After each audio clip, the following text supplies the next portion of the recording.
The Marching Roundtable is proud to be an official media partner of Drum Corps International. Thanks for coming to the Marching Roundtable YouTube channel, sharing great information to help you succeed in all the marching arts. While you're here, we hope you'll subscribe. Hi, this is Tim Hinton, the Beast of the Marching Arts and the host of the Marching Roundtable podcast. On this series, we talk with a private lesson teacher and performer for each instrument to tell you what you need to know to be more effective in working with those students. We hope you enjoy the series. A lot of flute players, we're very type A personalities. We're the go-getters, we're the good grade people. We like to be organized. So just know that be gentle when talking to your flutists, because the hardest thing is we want to get everything right the first try.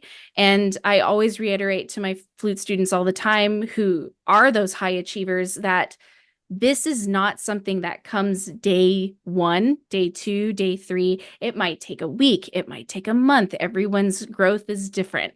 So especially when you're telling someone that their embouchure, which in this case is our personality, it's our sound, right? You're telling them it's not in the right place. You need to fix it. It's kind of like, it's a clutch your pearls kind of moment. Yeah. So Can feel very personal. Yeah. Yes. Yeah. Try to encourage your flutists, especially at the 6th grade level or 5th grade, 6th grade level when they're beginning, to learn to play full and loud. The range, the dynamic range of playing the instrument,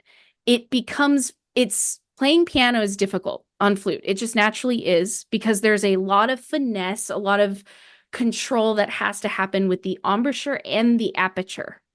And when they are playing at a beginner level, they need to learn to play full first, and then they can learn to control and play softer over a period of time. But they have to know how to use their air properly in order to create a good tone quality, which will lead to good tuning.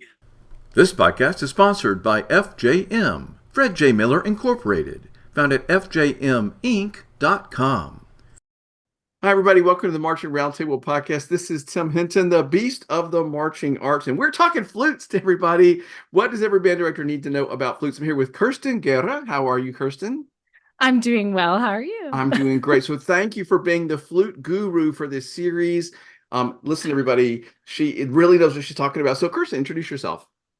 My name, like you said, my name is Kirsten Guerra. I work out here in the North Texas area. I work with Wiley ISD predominantly, but I teach lessons in the Dallas-Fort Worth area. Very good. And you work with marching bands and concert bands and flutes of all types, right? Yes, name it, and I've probably done it. and how you've been playing flute? When did you start? Gosh. I think 4th grade, 6th grade, 7th grade. When did you start? I started in 6th grade, of course. I think I've been playing for over 20 years now. Very cool. Yeah. Well, everybody, we have a ringer on the line, so I'm excited to get this. So here's the idea. There's a director, a band director, whoever, an instructor standing on the podium in front of the band, and there sit the flutes. What is it that they should know? What will make them a more effective teacher with the flutes? What will make the flutes happier if the director actually understood some things? That's the concept here. So, Kirsten, where would you start? Okay. So the number one thing I think when I asked friends about what is the number one thing you tend to run into with your flutes? And the first thing I got was, why are they so sharp? Why are they sharp all the time? And there are many, many reasons why flutists, especially young flutists, are so sharp. And there are several reasons, but I'll start labeling them. So the first number one reason is the flute is too high on the lip. So what I mean by this, so this may seem pretty old school, but back in the day, a lot of people used to teach what we call the kiss and roll method, where you set the head joint on the face where the tone hole faces the lips, and then you roll and you say poo, right?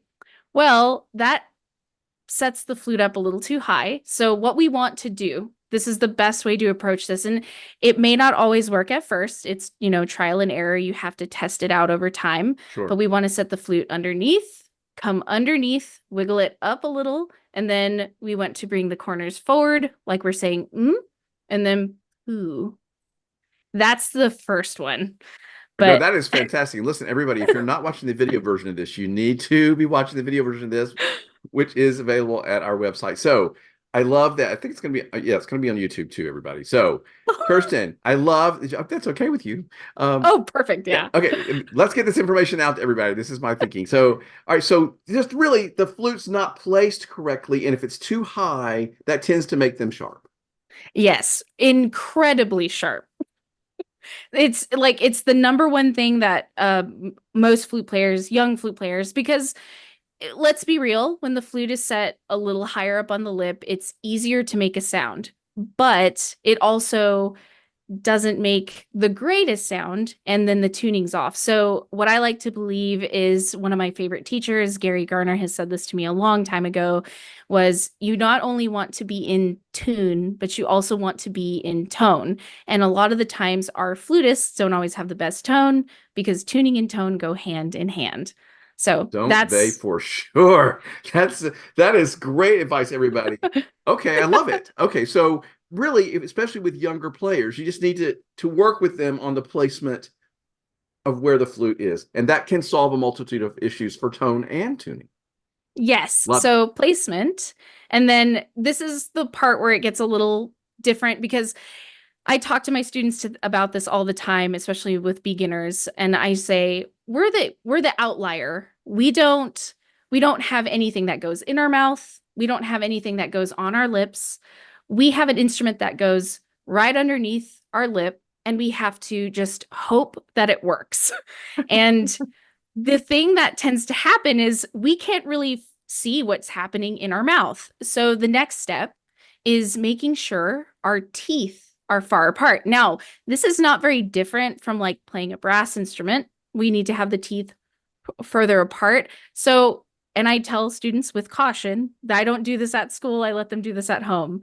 But I tell them, like, if you want to try and test it out and you're not sure how far apart your teeth are, you can always take an almond, lay it down on its side, and then stick it in the back of their teeth, gently bite down on it. Or in the other way is you can also take your thumb, bite down on your thumb, and that's how far apart your teeth are supposed to be. So really, so an almond in the back and a thumb in the front are really basically about the same thing. Interesting. Okay. Yeah, it's just kind of like it's like putting a little car jack in the back of your teeth to get the teeth apart. Very clever. It's just we tend to close the teeth, and that creates bad tuning, bad tone. And sounds like lots of tension. Yes, that's another thing. But like, yeah, tension in the jaw and the shoulders creates not great flute tone and more sharp playing. Yeah, not to get off topic here, but a few years ago, I met a flute player who had all kinds of real serious physical, like neck and shoulder issues from playing the flute and had to like learn new mechanics and things. And I thought, okay, like this, that makes perfect sense to my head. But let's try to avoid that for our students, of course. Tension is bad. Yeah, tension's the enemy, right? In playing any instrument. We have to learn to be relaxed and just breathe and play. And that's one of the most difficult things especially for younger players with nerves. It's the worst. Well, right. And I was actually thinking about the other day, like I always performed better when I was relaxed. And this makes sense to everybody. When I was relaxed, I felt comfortable. I could be expressive. I wasn't under the gun. But whenever I had one of those directors who was always yelling and screaming, and I was terrified to even move my head, of course I'm not. Am I going to be playing? Am I going to give a good performance? Please, So anyway. Right. So that's totally off the subject, everybody. But okay, so making sure the teeth aren't too close is another reason that they would be sharp. Is that right? Yes. So, and the other few things that I'm trying, like, let me think for a second. I totally started taking you on these tangents, and she had it all prepared. I know. I wrote it down, and I was like, I'm such a flute player, type A personality. By the way, that's another thing. Just small snippet. A lot of flute players were very type A personalities. We're the go-getters, we're the good grade people. We like to be organized. So just know that be gentle when talking to your flutists, because the hardest thing is like we want to get everything right the first try. And I always reiterate to my flute students all the time who are those high achievers that this is not something that comes day 1, day 2, day 3. It might take a week. It might take a month. Everyone's growth is different. So especially when you're telling someone that their embouchure, which in this case is our personality, it's our sound, right? You're telling them it's not in the right place. You need to fix it. It's kind of like, it's a clutch your pearls kind of moment. Yeah. So Can feel very personal. Yeah. yes. Yeah. So we all know that there are these like personality types within the instruments, and I try to not play too much on that, but certainly flutes, do you think that just organized type A types just tend to end up in the flute section? Do you have a theory? I I feel like I tend to go about that, I guess, because I remember how I was when I was young. And I remember always being that one kid that was just like, I have to get this done. It has to be done this organized way. And then I teach all these students who are like, well, I need to get this done. And I'm wondering why I can't get the tone like right now. And this is really hard for me. And I should be able to do it. It's already day 2. And I'm like, that's the problem. It's only day 2. And I'm like, wow, I see a lot of my younger self in them. And I try and tell them it's okay to not be there yet. So I guess like not all of them are. Like everyone's got their personalities, but this is a great example of the kind of thing I was actually wanting us to talk about tonight, because when you're standing there and you're on the podium and you're looking at your flutes, it's helpful to know that they tend to have that kind of personality. They're really working hard. Maybe they're a little extra sensitive, and let's be careful about how we're going to approach them. I think that's helpful information. I mean, I'm not going to talk to the flutes the way I would talk to my trombones or my percussion, or certainly not the trumpets. I think that's good. Teachers understand that, but it's a helpful thing to think about. Yeah, it's like, and this is another thing that I like to talk about too. So going along the lines of tuning still, because that's number one problem always. So I've experienced directors that like, I understand, like sometimes we get heated and like words can come out and we tend to maybe speak a little, not harshly, but maybe a little louder. And sometimes loud doesn't mean angry. It just means I want you to hear me. Sometimes flute players can get into that point of like, oh, well, they're angry, so I'm going to play softer. Always, I know this sounds crazy, and hear me out. And I know like I'm going to get maybe a little bit of flack for this, but try to encourage your flutists, especially at the 6th grade level or 5th grade, 6th grade level when they're beginning, to learn to play full and loud. The range, the dynamic range of playing the instrument, it's playing piano is difficult on flute. It just naturally is, because there's a lot of finesse, a lot of control that has to happen with the embouchure and the aperture. And when they are playing at a beginner level, they need to learn to play full first, and then they can learn to control and play softer over a period of time. But they have to know how to use their air properly in order to create a good tone quality, which will lead to good tuning. Yeah, that's fantastic advice.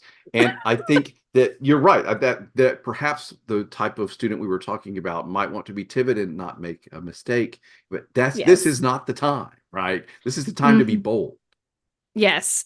Yeah. Make, like, I forget what the saying is. It's like, just explore and go ahead. And I always tell students, don't be afraid to make the mistake, but just know that it's okay to mark your music. Always mark your music. Love it. But yeah. I guess the other thing that I want to talk about is one of the other common ailments of flute playing. I jokingly like to call it. So what I like to say to band directors, I don't know if they fully notice this all the time, but flutists tend to, when they're young and if they don't change it, it's hard to change later on, because again, it's an embouchure thing. So it should be easy to catch because you can see it. So flutists tend to do what we call, I'm going to look in the camera for this, the smiling embouchure. So this is one of the worst things that can happen because when we smile, we can create a more airy kind of sound. So what I mean by that is when you see this kind of embouchure. So you can see how my cheeks are lifted, the corners are more lifted, and our air becomes more spread, and it can create, again, sharp pitches and more fuzzy tones. So what we want to do, and this is what I tell my students to do, you can use a finger, you can use a pencil, and you just tell them, because for some reason when they put the flute to their face, they go into autopilot and it goes back to the smiling embouchure. So I take my finger, pencil, whatever, place it underneath the lip and try and think like you're saying as before. So notice how my corners are still, they're firm still, but they're coming down. So I jokingly always say, think about a sad frog face, bulldog face, be your frowniest face, which is, it tends to produce laughter, but you know, it's all in good fun. So, but that makes perfect sense. If I was sitting there trying to figure out how to play the flute, that would be very helpful information to me.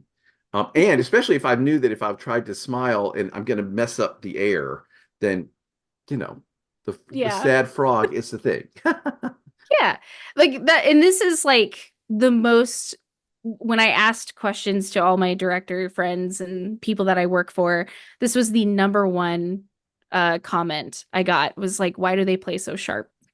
So right. that kind of encompasses this. It's not the end all be all. There's like a like one more that's a little more in depth, and it's just a matter of like make sure placement of the flute is proper. So this is kind of harder to explain from a visual standpoint, I guess. But so flute players, when we play, so the good news is I'm sitting in a chair. When we play, our bodies don't typically like, okay, let's use a marching band body example. So when we do marching band, you know, you're standing straight and we need to bring the flute back. So we're completely 90 degrees, right? We make a 90-degree angle and you want the flute to be pulled back. Well, this is not normal for us. So, because we're the only instrument that plays out to the side. Everyone else plays in front, and it's more comfortable. The arms are out in front or to the side in some form or fashion. Us, on the other hand, of course, we have to be the odd ones out. You want to have the legs at a 45 degree, and then the flute comes to the 45-degree angle. So for instance, like I'm facing the camera, but if I face the camera with my being directly forward, if I bring my flute up, I'm going to face this direction. Now, if I want to face the camera, I'm going to have to turn my chair 45 degrees. And then if I'm facing this way, now I'm facing forward. This is a common thing in band that I try and convince a lot of band directors to allow their students to adjust their chair 45 degrees and have the stand this way. So that way they understand they're not going to face forward. Their legs are going to face off to the 45. Okay, now this is helpful because I think a band director who doesn't play flute, every other instrument, it makes perfect sense to be aligned up, right? But not for the flute. You're saying it's better if the flute's chair is at the angle, then their body can be pointing directly toward the music and toward the conductor. Yes. Another thing that I encourage band directors to do is to help their flute students as well. Sharing is harder for flutists. Now, I understand when we have like a lack of stands, it can happen. Sharing is a little harder for flutists because of this awkwardness of our instrument going out to the side. So when flutists are sharing, if you need to, I would have like, say, first chair has their own stand. Second stand looks off of first chair stand. But remember, your flute does not go behind the student's head, goes in front. Your flute players' flutes should always go in front of each other. Don't let them go behind the head because, again, this pulls the shoulder back, creating tension, goes back to tone, goes back to tuning. Very interesting. So this makes perfect sense. The sharing of the stand is especially difficult for those Do you say flutists or flautists? Actually, both terms are correct. Okay, good. Yeah. All right. So depending on my mood, then. But no, this is interesting. Now, listen, Kirsten, I was one of those band directors when I was on the podium that every student had their own stand. Like this I is love I that. just thought this is the way it has to be, and I would go somewhere to perform and I'm like, there's this many chairs and the exact same number of stands. Like this is just the way I always did it because I felt like it was awkward for everyone to try. I Yes. hated it when I was a performer. I was playing French horn player and like, you're trying to see the conductor and the music and, so anyway, so for flutes, perhaps they should be special and all not share. I would hate to put it as like, oh, flutes were the ones that have to. Well, But okay, but come on, it sounds like a physical thing. yes. We're talking about physics here, right? Yes. Well, I mean, I guess that's like the majority of things about tuning. It's mainly after that, it's just physical, like features. Like some have fuller lips. They might have to be higher up on the lip. It's all about experimentation. I'm sure that's similar in surely like the brass world and Sure. same thing with like reeded instruments. Everyone has those case to case kind of things, but that's at that point I would encourage students to, talk to a lesson teacher at that point because then that's where they can get the most help on stuff like that. Yeah, of So, course. And ultimately, I think we're always assuming that every student should have that extra specialized help because the band director yes. can't know everything about every instrument and be a super specialist. They can certainly teach the students to play well together, play musically, all those things. So I'm loving this. You are hitting home runs left and right here as far as I'm concerned. Okay. Anything else you wanted to talk about tonight? Oh yeah, okay. I'm it's one of those ones like, how long can I be here and how long can you stay? Um, Okay, well, keep going. We're good. all right. So let's talk about hand position and like how we hold our instrument. The For some odd reason, so when we learn how to play flute, the first hand we use, like typically depending on what note you start with, this hand, the left hand in this case, becomes the easiest one. It's easy to hold the instrument for some odd reason, but this hand, which you think would be easy because I always call this hand the claw or my C hand. So it makes a claw and I put it on the flute like this and I hold, and this is my balance point where the soft part of my finger comes to the flute. This hand, which everyone's held like some kind of sandwich, wrap, whatever, you would think this would make sense. For some weird reason, this hand becomes this or this or You're this. not wrong about that. Yes. Yeah. So this is the hand that we constantly, especially for beginners, but it tends to transcend into the older students too. This is the thing that I will not let my older students get by with. So our thumb, this right hand thumb, the best placement for it should be underneath the first finger, or what we call finger four, 1, 2, 3, 4, under this finger. And you're going to find various variations of the thumb wanting to travel this way. And if you do that, we end up leaning the fingers on the rods, which if we're trying to train flutes to have good technique, we need to make sure that we're not leaning on rods. We're making sure that hands are fully curved, similar to like if you were curving your fingers on piano, it's Right. similar. Right. So that thumb just you need to make sure it's not too far forward. We tend to get stuff like this too, where our thumb is too far forward and then we get, again, leaning on the rods. So And does that's, anything about this have to do with the strength of the young performer trying to hold the flute when it's new? Or well, is that okay. just not, is that I'm not making excuses for it, but I'm wondering if that's why it might happen. Well, okay. So if you think about the strength of your fingers, right? Probably the strongest ones are these, and then there's our poor pinky, right?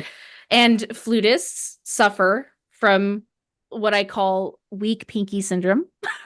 So we're so afraid that we're going to drop our instrument that we forget to place our pinky down. And this is another form of balance. So that's actually funny because that's another topic I wanted to talk about is the pinky. So balance of that pinky, because a lot of keys, or a lot of notes use pinky. There's only a few notes that don't use pinky, like middle D, high B flat, and above. But a lot of the notes use pinky, and it tends to get overlooked sometimes in beginner class and into their older years, where they forget to use their pinky on like F and E and like everything else. So then they're relying a lot on hoping that this is going to be stable enough. So then if you think about it, there are 3 points of balance, which I really think is like 4, but we call this 1. So the first point is against the face. This is your second point, and your fourth point is here. So without using that pinky, you run the risk of losing the ability to play faster, more controlled, and it tends to get overlooked a lot. So people aren't paying attention to the pinkies. Yeah, it gets overlooked a lot. And it's in order to build that dexterity, they have to learn to get control of that pinky. So yeah, thumb and pinky go hand in hand, that grip here. Makes So sense. yeah. Okay. This is good stuff. Yeah, I've been teaching for so long, and like I've been very blessed to study with like flute what I call flute greats or flute nuts. In other words, like we're all crazy about it. So yeah, shout out to Gary Garner, Lisa Garner, Santa. Yeah, I've been very blessed. It's awesome. I'm loving the Yeah. information. Okay, what else you got? Okay, so let's see. Fingerings. So this I'm gonna try and cover this very like under a larger umbrella, because there's a few things that make sense, and then it won't make sense unless you look at. I'll give you some ideas of what books are good for just owning as a band director to help your flute section. So this is a suggestion that to help your flute section in general. So a lot of flute players, first thing first, what I like to call dubious fingerings. So I know. So we have, right, like think about it. We have low D, middle D, and then high D. And then some notes are the same fingering via octave. Like we have our G, low G is the same as middle G, but then high G is slightly different. But we have a harmonic series as well. So sometimes flute players will get away with playing a middle D for that high D fingering. And it's wrong. Like, let's just put it that way. We need to use the proper fingerings in order to facilitate better technique, especially in our scales. I run into students who use harmonic fingerings all the time for their scales, and so then I have to go back and reteach. So these are things to look out for, because they're easy to miss. And I always tell directors, if this is something you're missing, I would try going down the line. Like if you're doing like chair tests, or just play one at a time and see if a note just sounds a little off, look at their fingers. Okay, So, good advice. yeah. So they can get away with using the like harmonic fingering.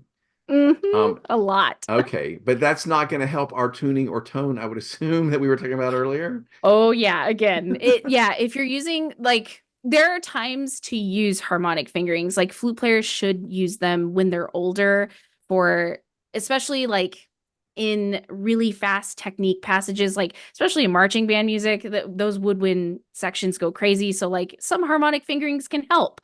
But when you're doing scales, arpeggios, we should use natural fingerings to get comfortable with technique. And if you're using those harmonic fingerings, or dubious fingerings that I like to call them, it can mess with the tuning, because if you're not doing consistent fingerings across the whole section, you'll start to hear the difference between tuning and like tone. Again, it all ties back. Okay, so don't be lazy with your fingers, but get Yes. the correct, no dubious fingerings. That's a good thing. I like that.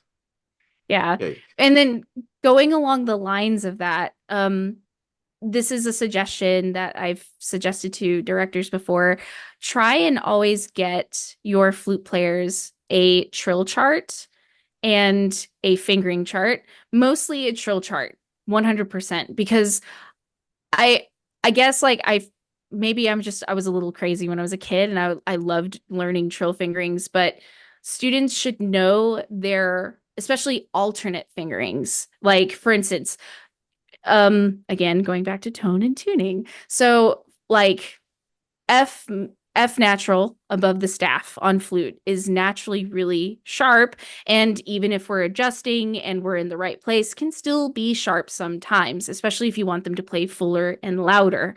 So a simple fix to that can be to just make sure that, so if this is high F, you just add finger 6, and that's simple. And we call this forked F. If they know that fingering, they can use it, especially when they're in sustaining a high F. And there's also multiple other fingerings like high A flat, add 5 and 6. If F sharp is really high, use middle F sharp instead of 6. There's tons of these, tons. And if they know that, like you can easily turn to your flute section and say, hey, guys, that's a unison high F. Can you just go ahead and add finger 6 to that so it can drop the pitch? Thanks. That's an easy fix, especially like, oh, instead of 6, can you use middle F sharp? Can you add 5 and 6 to A flat? Oh, C sharp on flute, awful. It's just pinky. Add the right hand. Just add the right hand down. Okay. Oh, yeah. There's tons of these fingerings, but they can also use these as like alternate fingerings to fix tuning. And then I know I went on a tangent, but I talked about trill fingerings. If they have a trill chart, then you won't have to worry about your flute section sitting there going, I don't know what to trill to this note.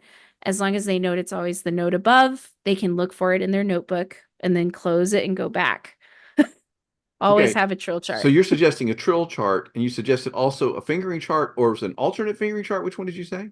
So an alternate fingering chart. Right. And one of my favorite things, I think it might not be on my desk right now, but there's actually a book and they sell little trill chart, plastic little charts. You can buy that. I have the luxury of living near a flute store called Carolyn Nussbaum. It's a great flute company.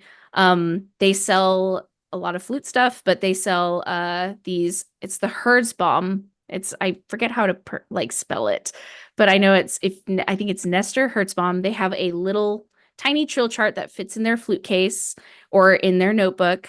And it has a full fingering chart with alternate fingerings as well as trill chart on the back. So if you have the funds to buy something like that for your flute section, or just you can easily get the book too and make a copy of some of those pages, because they don't need every single one, but there's a lot of common alternate fingerings that they need that would be helpful. That seems like if I was a band director and I don't know everything about every instrument, having my students have that information, right? Saying, okay, you have your drill chart, you have your alternate finger chart, figure it out. You know what I mean? Just facilitating them with that information, I think, is a strategy that I think is very smart for a band director to think about. Yeah, and it's a beautiful opportunity for keeping your section accountable for themselves.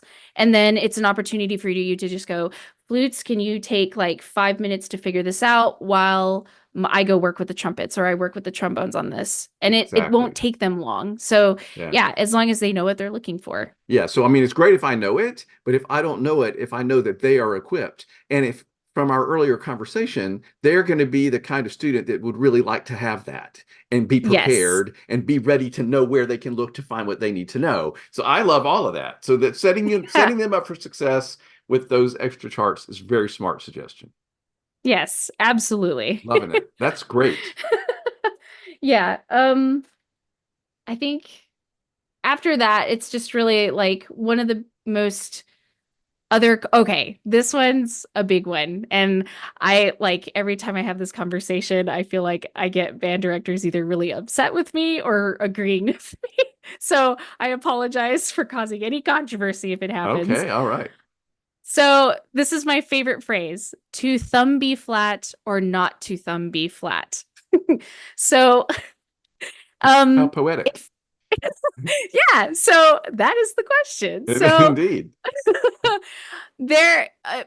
if you're not sure, if you didn't know, there are 3 B flat fingerings on flute. So there is an order of hierarchy, despite popular belief, okay?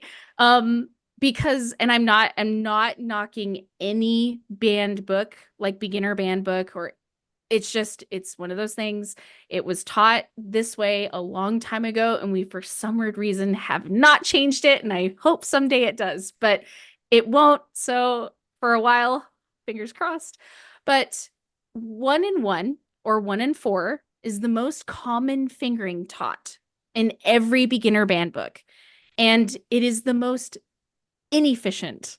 It's so inefficient because this is the fingering that's taught. So thumb on the natural side, 1 and 4, which we lovingly as flute players call 1 and 1 because of pointer fingers.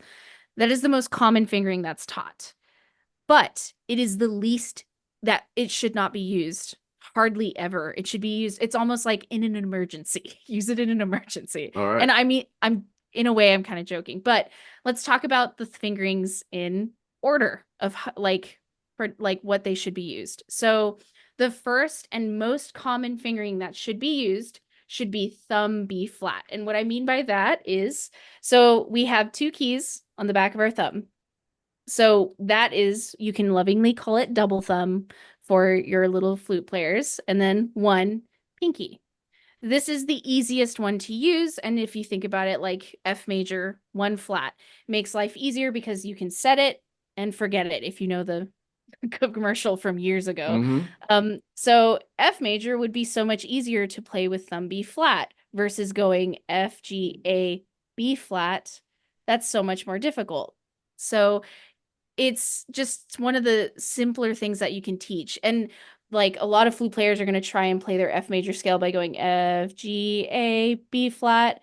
But you need to show them that it is okay to just leave their thumb on the B flat key for all their flat scales, except with the exception of like B major, or well, B majors. Sorry, just kidding. I went to sharps immediately. You did. That's okay. Oh, my brain jumped into Nope. use lever B flat. Sorry. We'll get there, but with the exception of like G flat major and anything that requires our lever B flat. So going into that, we have the other B flat fingering, which we call lever B flat. This is the second most important. And the reason why is because it's our chromatic fingering. It's a chromatic fingering. So thumb back on the natural side, first finger, and then I have 2 of these keys right here. I'm going to zoom in a little bit more. So ignore this key. This is my C sharp key, but this is our lever. All flutes have this lever on top. This is called lever B flat, and it allows us to go from B natural to B flat, more simple than, well, and a lot of people ask me, why don't we just use 1 and 1 for that? Well, when you use lever, it doesn't affect any notes around it. So it doesn't affect A, it doesn't affect A flat, it doesn't affect anything. So you can play a chromatic scale much faster because you can prep the lever by pressing it down before B flat actually happens. Interesting. So, yeah. So then, last resort, the only 1 and 1, 1 and 4, we lovingly call it. So when we use 1 and 1, like say we're playing in the key of G major, which doesn't have a flat in it at all, but for some reason we have a B flat accidental, and I have to go from D to B flat all of a sudden, and then back to like randomly, let's say there's an F natural. It makes more sense to go D, B flat 1 and 1 to F because the first finger is being utilized. So in short, this is my favorite, there's the summary of the B flats. So 1, use thumb B flat as your first choice for B flat or A sharp. And this is possible with any passage where B flat and B natural are not adjacent. It's the easiest way to think of it. Then 2, lever B flat should be used in passages that contain adjacent B flat and B natural, or their enharmonic equivalent. So chromatics, basically. And then 1 and 1 B flat should be used in passages that contain adjacent B flat and B natural, and notes that employ the first finger on the right hand. That's the easiest way to explain it. But this has been like an argument over the years. And like, I guess it's more old school, I guess. But I've had a lot of my past professors tell me, they're like, yeah, we just can't seem to convince older band directors to use thumb B flat. So, Well, because that's the way we've always done it, Kirsten. And come on, the band is full of tradition. Come on. I mean, really. yeah, you're not kidding I mean, there. really. So this is probably going to come up on almost every instrument I'm going to be talking about, but this is very interesting. So it would behoove us to give those young flute players this information as early as possible and maybe even teach them with the best choice. Mm-hmm. Yes. And like, I mean, I always tell like every director that I work with, especially when they're teaching beginners, I go, just go ahead and teach B flat, thumb B flat. Teach it first, teach it well. They will get comfortable with it. And because, I mean, let's be real, a lot of junior high, beginner band, junior high literature until they get into high school. And this is like your top performing ensemble, right? The top performing ensemble will get into different keys. But a lot of your beginner, junior high, and middle ground bands, upper level middle ground, will be more in, your F major, B flat major, E flats, D flat. Sure. It's safer. And yes, you're going to run into some accidentals, and that's when you start using lever.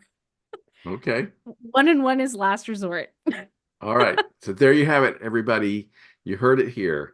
I love that. Okay. Very good. This is what's interesting to me is you explained it. It makes perfect sense to me. But like, this is really important to flute players. And so band directors listen to this. Like, this is really important to those flute students. And this is another example of the kind of thing I was hoping to learn, right? Is this really matters to setting your students up for success.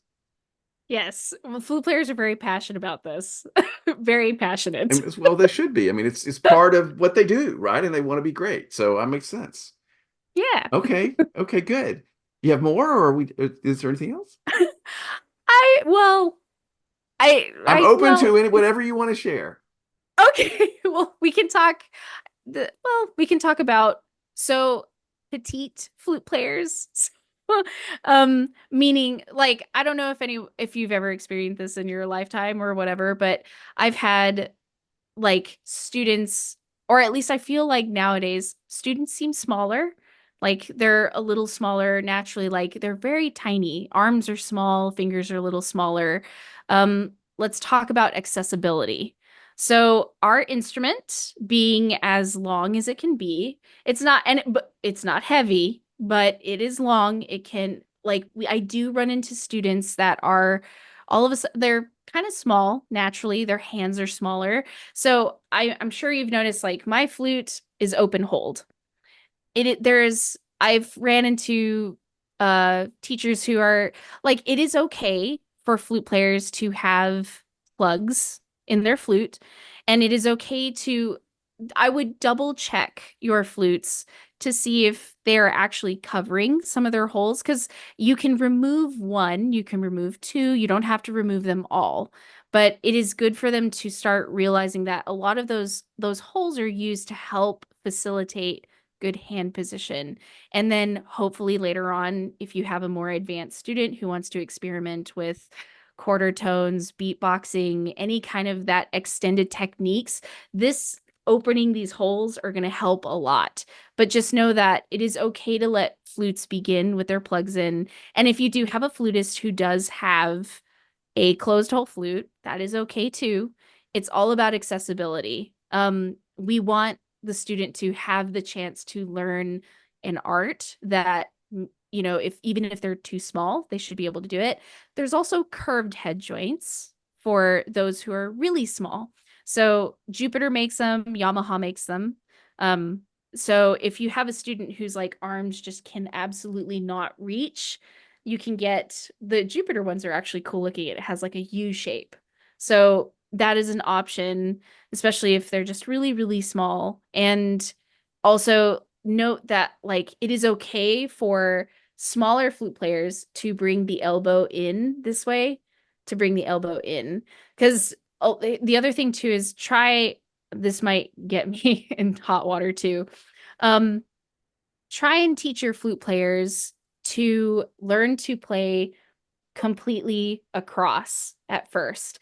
There's this misconception that flutes should, because professionals do it, that they should play tilted down, but it's not, it's an illusion, by the way. Flute players look like they're tilting down because we're doing that 45. Our legs are facing a different direction, so I'm coming in and I'm rotating. Yes. So encourage your flute players, your young flute players, to learn to play straight across because one, it'll help with your marching band because we know that flute angles are always a problem. Mm-hmm. Two, it also encourages not to have offset angles here because there will be students who will keep their head completely straight up and down, but they will learn to play this way, which again comes back to tone and tuning.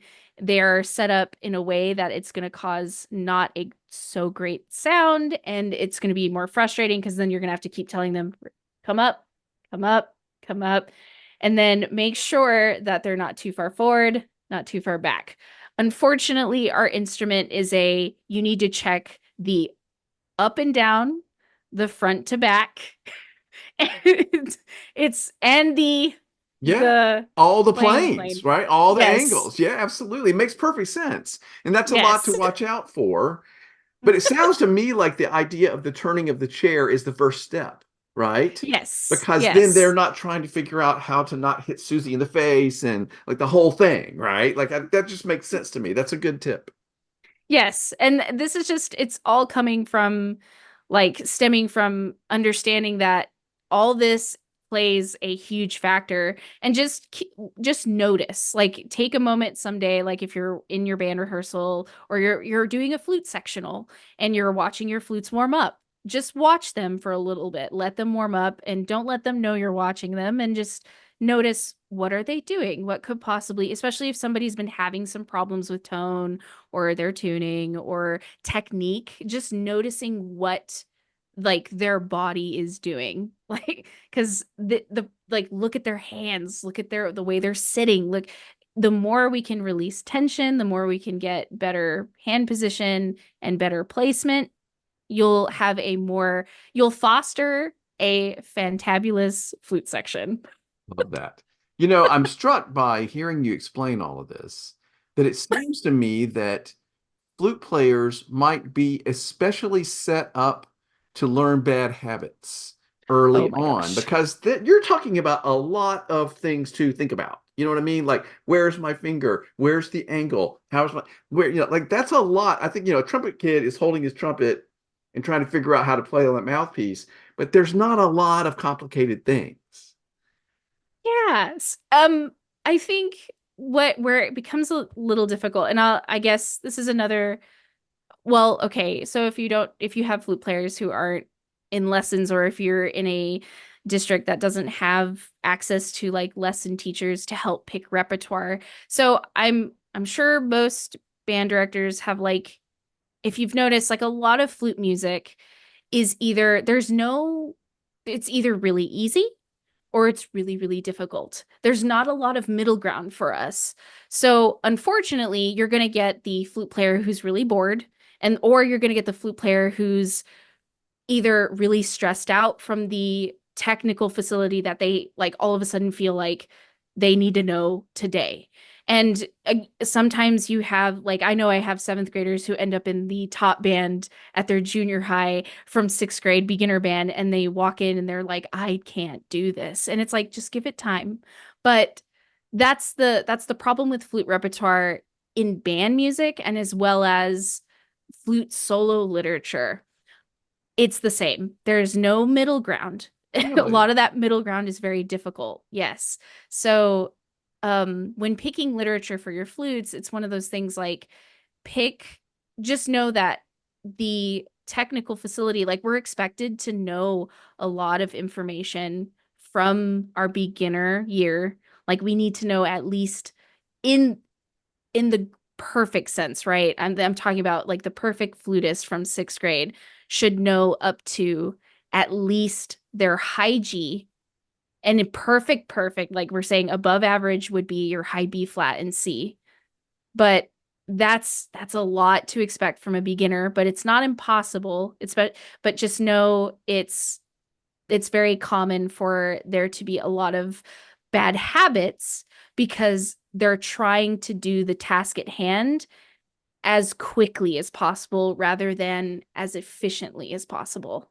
That's really So, interesting. Do you have a theory as to why music tends to be written that way, that we just assume all of a sudden that flutes can do all this stuff?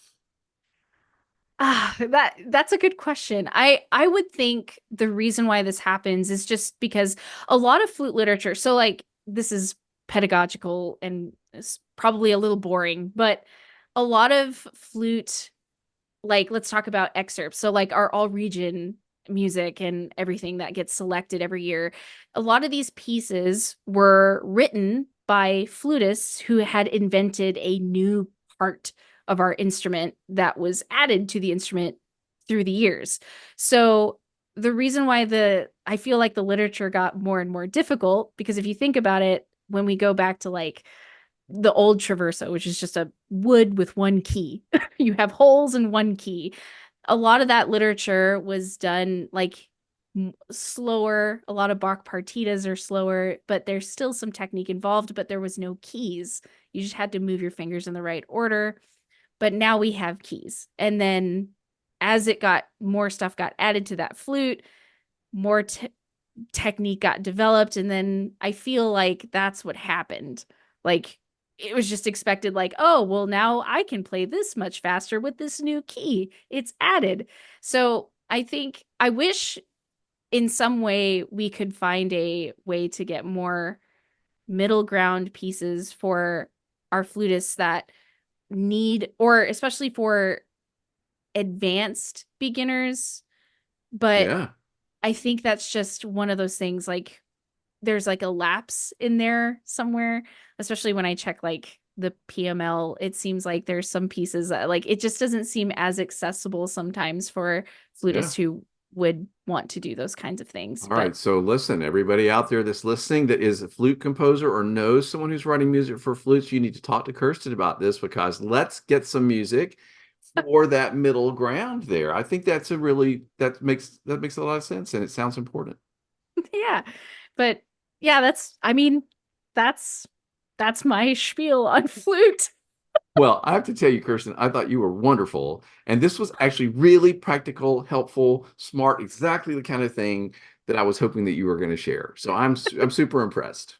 Thank you. The students are really lucky, and don't ever worry about inflaming everybody with your flute opinions. I think that is okay. That is not something that a trumpet player would worry about. So let's not take that on as flute players. You are entitled to your opinion about this. And listen, let's tell everybody, let's teach the right B flat, everybody, from the very beginning. Come on, let's fix this, right? Let's do it. I love it. Anything you want to say in closing about the flute? Well, let me ask you this. Why do you love playing the flute? You're been playing the flute your whole life. Why do you love it? Tell me why you love being in the band or playing a flute solo. Why? Oh my gosh. Okay. The reason why I love flute so much, it's actually kind of a funny story. I started learning saxophone and realized that was really difficult to ride my bike home with a saxophone strapped to it. So then I was like, maybe I should switch to a smaller instrument. And then I realized flute was smaller. And then I discovered my dad introduced me to Jethro Tull. So Wow. yeah, so I was like, wow, this guy, like Ian Anderson, is amazing. So I was like, my dad was like, yeah, you need to learn how to play like him. And over the course of years of classical training, and luckily I had a flute teacher who encouraged branching out into extended techniques, that I now enjoy playing classical music and a little bit of Jethro Tull. That's amazing. There's a lot of solo flute like in 70s music, and Yes. it's it was very important, super jazzy, Yes. and I think it's very cool. So, everybody own that. Let's have some more flute jazz Jethro Tull is Yes.